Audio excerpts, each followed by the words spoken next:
Se você fosse hoje, qual é para você a maior diferença como economista entre Paulo Guedes versus Fernando Haddad?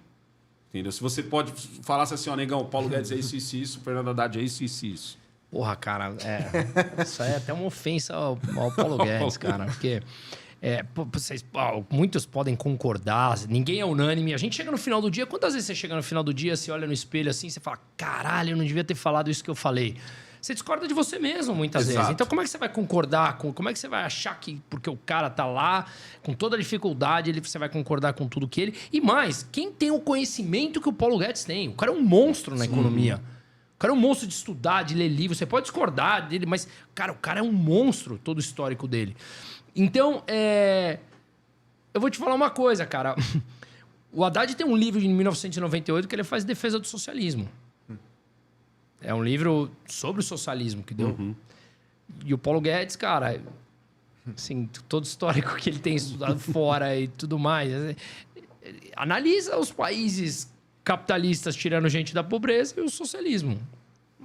Talvez isso, assim, acho que dispensa qualquer outro tipo de comentário de dizer o que é um e o que é outro, né?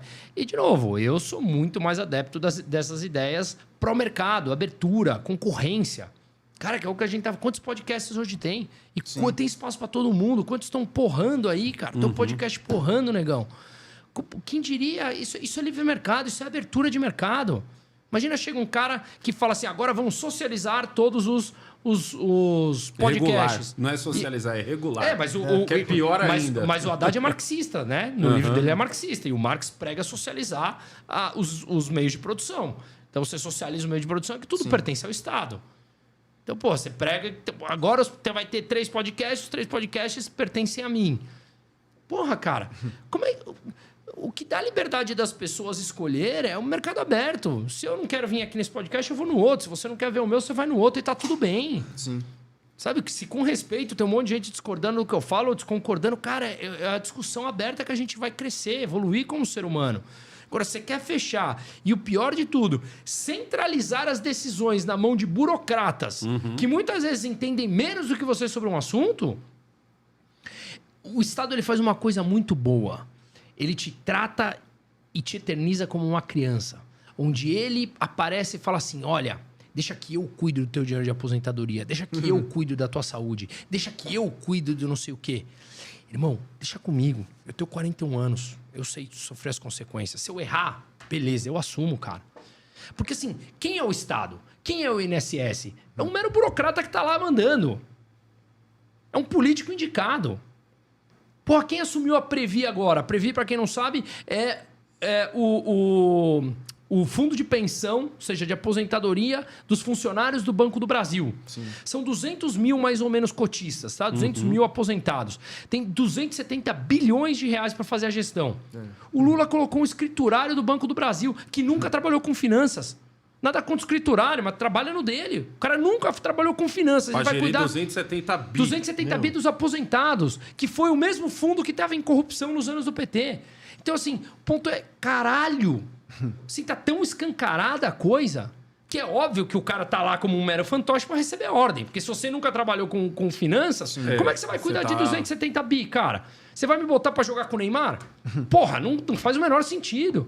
Então, por que a gente teve tantos economistas, tanta gente do mercado financeiro que abraçou essa ideia? Porque o nome Haddad, ele já estava sendo ventilado quando ele estava concorrendo com o Tarcísio.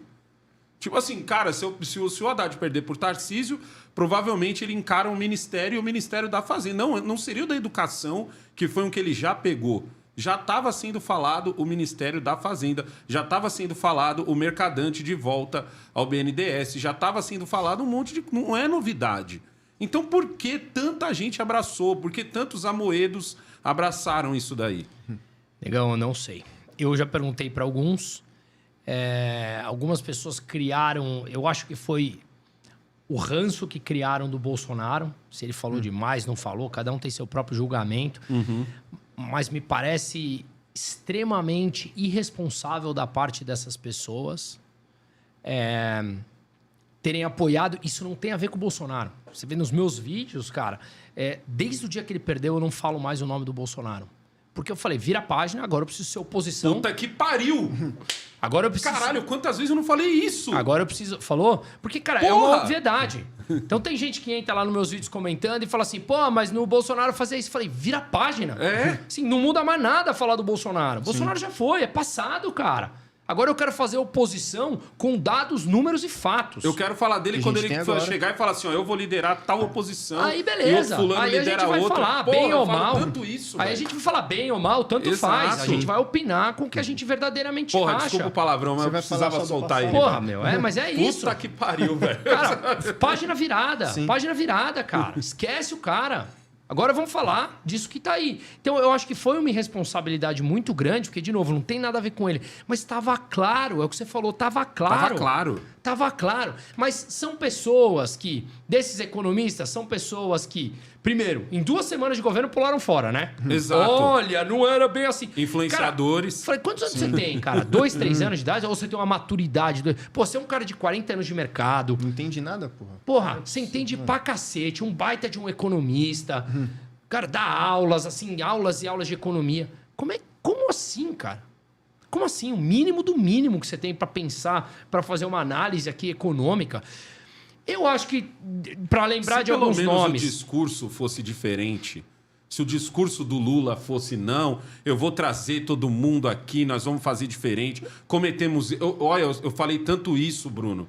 Falei, gente do céu, o que mais me assusta no Lula é que ele está falando a verdade. Ele está de peito aberto, falando dizendo o que vai fazer, dizendo que você, Bruno, está errado porque você está apontando os erros do passado, então o Bruno tem que reescrever a história do Bruno.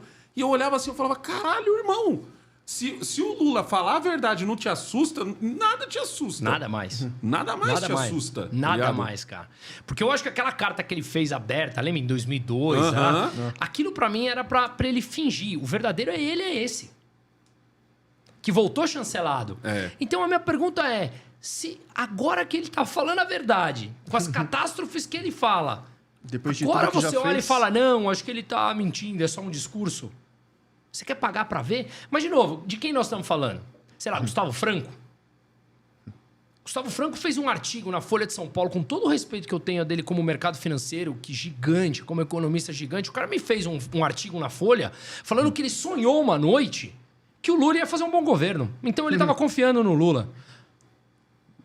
Tá aberto na Folha, joga aí no Google. Mesmo com o próprio Lula dizendo, não, vou fazer... Mesmo com o próprio Lula dizendo o contrário. Ou seja, com 40 anos de mercado, o cara me fala que acredita no sonho dele, mesmo ele o outro falando que vai fazer A. Não, eu sonhei que ele vai fazer B. Então, tá voltando aos tempos bíblicos lá, né? Você acha que teve uma galera... pelo amor de Deus, vai. Você acha que